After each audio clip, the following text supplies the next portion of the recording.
Hi, it's me, Olivia. Welcome to my channel. Please subscribe to my channel for interesting stories and visit my Patreon page for early access, link in the description. Thanks. Next, I open up the package containing the socks. Like the underwear, they were also white and had 3 rows of lace trim near the top. I slid them over my feet, past my ankles, and all the way up to my knees. They felt so soft and warm on me. After the socks came the hard part of putting on the petticoat. It was made out of a smooth, nylon material with white, flower lace attached at the edges. There were 3 layers of soft, lacy ruffles that caused the petticoat to flare out on its own. I had never seen, let alone wore anything that had so many ruffles attached to it.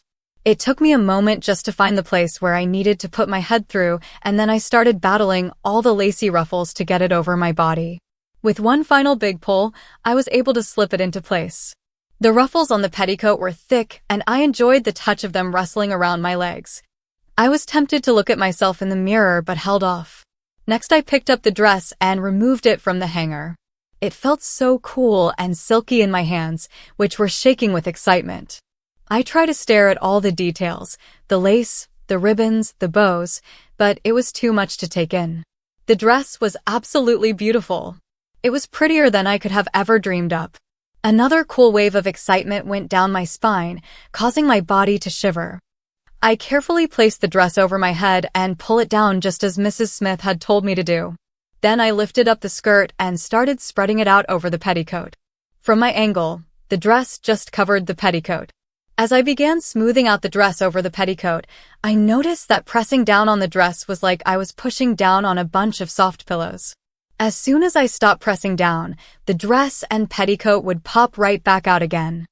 I did this a few more times to try and capture the experience in my memory.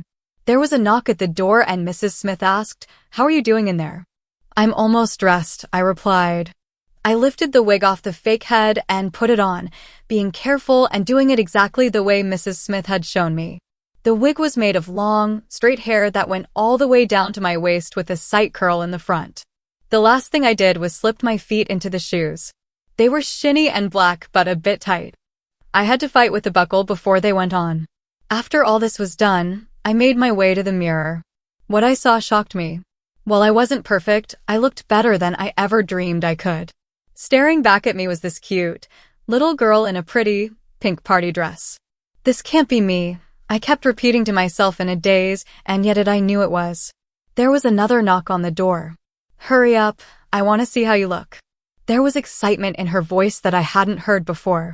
Perhaps it was her excitement that made me nervous, or maybe that this would be the first time someone would see me dressed up. Whatever the reason, I didn't want Mrs. Smith to walk in and see me standing in the middle of the room dressed like this. So I went inside the closet and closed the door before calling out that I was ready. I heard the bedroom door open and then a concerned voice ask, "Susan, where are you?" "In the closet," I replied nervously.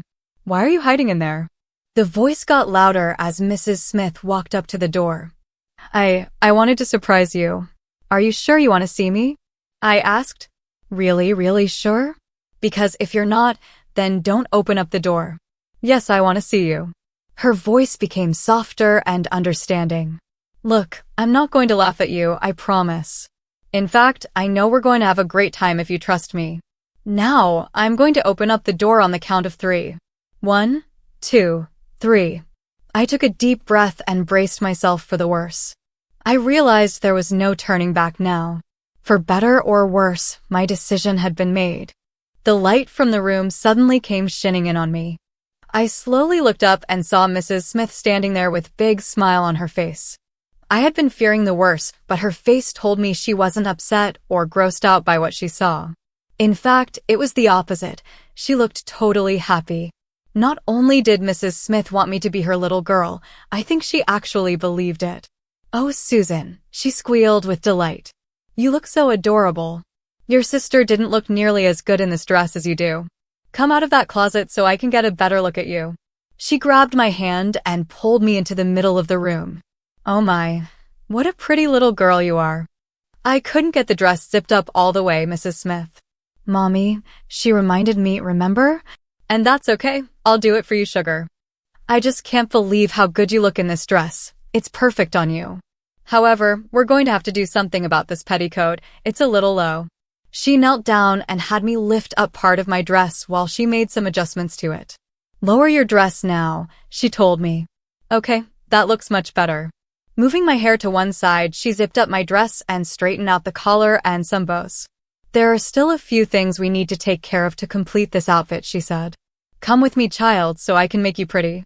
Mrs. Smith took my hand and led me out of the bedroom.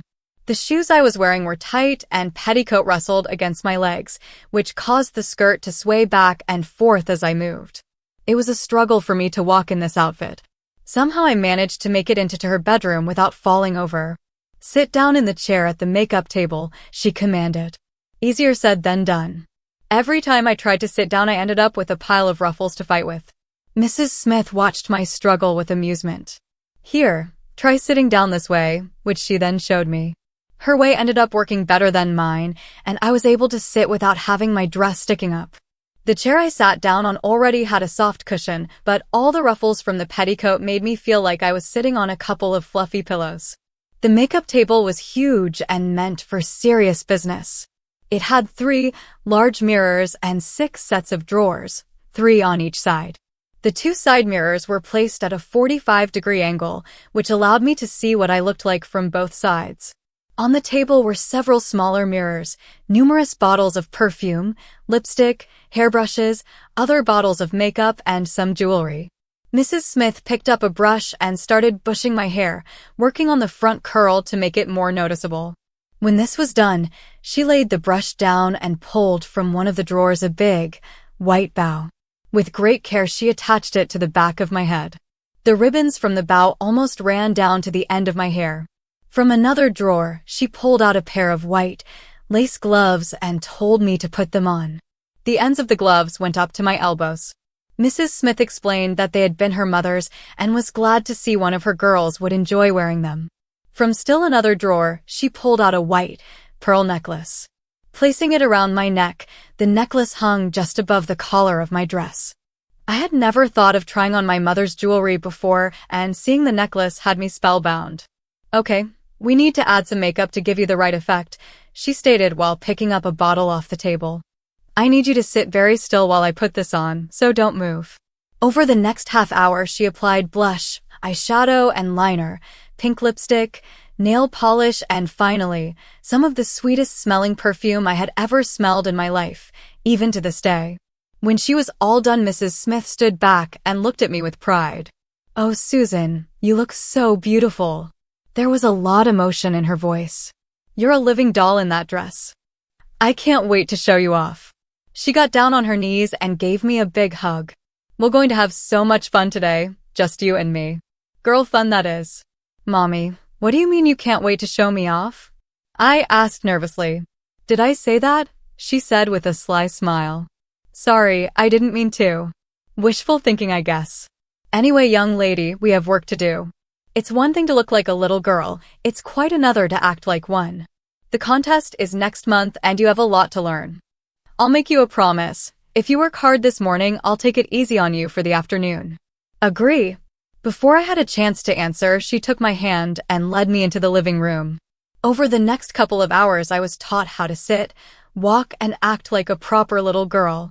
Mrs. Smith was teaching me all the things I would need to know to compete in the contest next month.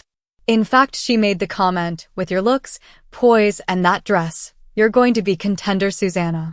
Now give me a smile, she said as I posed for a picture, sitting in a chair with my legs bent sideways, hands together resting on the skirt of my dress and my hair flowing down over my shoulders. I became a lot more relaxed when I saw my mother get into her car and drive away. I continued to relearn how to do things as a girl until about noon when Mrs. Smith looked at the clock and said, "Let's stop now and have lunch." I agreed, but instead of heading to the kitchen, she led me back to her bedroom. Going to her closet, she pulled out a white blouse and handed it to me. Here, put this on over your dress so you don't get food on it, she said. A new wave of excitement came over me. It was one thing to be wearing Lisa's clothes. Now I was trying on Mrs. Smith's stuff. I was hoping she would hand me a skirt or something else to wear, but instead we walked back to the kitchen. From the side of the refrigerator, she pulled out a fancy apron and placed it over me.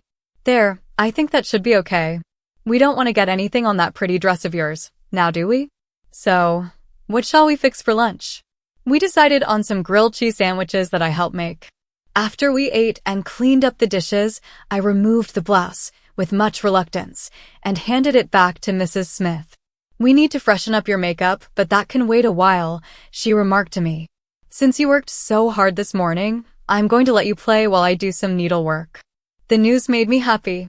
True, I was living out a dream, and so far it had been more than I could have hoped for. But I had grown tired of the routine of relearning to walk, sit, and talk like a little girl just so I could impress a judge in a contest that I would never be in. In fact, not only was I tired, I had become bored with this make-believe game we were playing. While I still liked the idea of dressing up and even acting as a little girl, the things Mrs. Smith made me do hadn't been as much fun as I thought they would be. Realities of real life never live up to your dreams. Then there was my age. If I had been older, the situation would have been different. But at 11 years old, my attention span wasn't that long. The little kid inside me had had enough, and he wanted to go outside to run and play with his friends. Can I go outside and play? I asked, thinking I could change back into my boy clothes and go to the park. My friends would be starting a baseball game about this time. I'm afraid not, Susan. Mrs. Smith replied. I don't want you to get your dress dirty, and I'm not ready for you to take it off yet. The reply took me back a little. I hadn't been prepared for that answer. But I really want to go outside. I began to whine. Please, can I change and go outside? I need to get some fresh air and stretch my legs. Sorry, Susan, I need you to keep that dress on for a little while longer. Then she gave a sly grin and added, I guess if want, we could go for a walk in the park. Would that help? In this?